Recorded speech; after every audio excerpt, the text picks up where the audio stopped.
Every journalist in this country worth his or her salt recognizes what you have, and I love being invited into people's homes.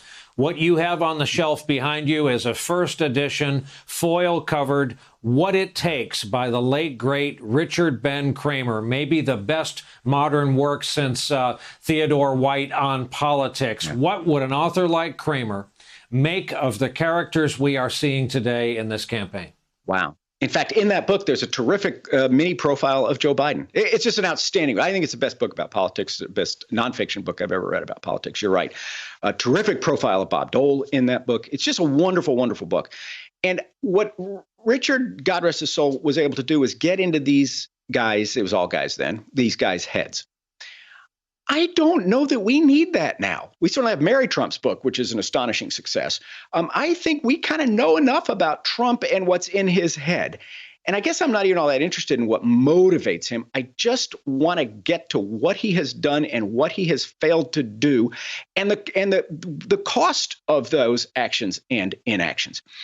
I do think that any reading of politics, I think, will tell you that the most important quality, certainly I think, having worked in the White House, you and I had flashbacks that last segment when you and Peter Baker were talking. You guys used to make my life hell when I worked in the White House.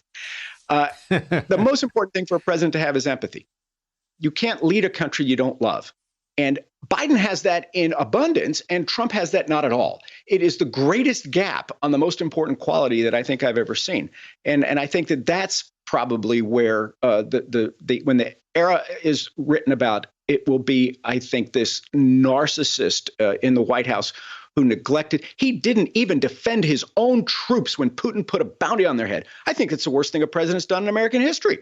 So I think it's that. And I think that Biden's empathy actually matches up perfectly well with Trump's narcissism.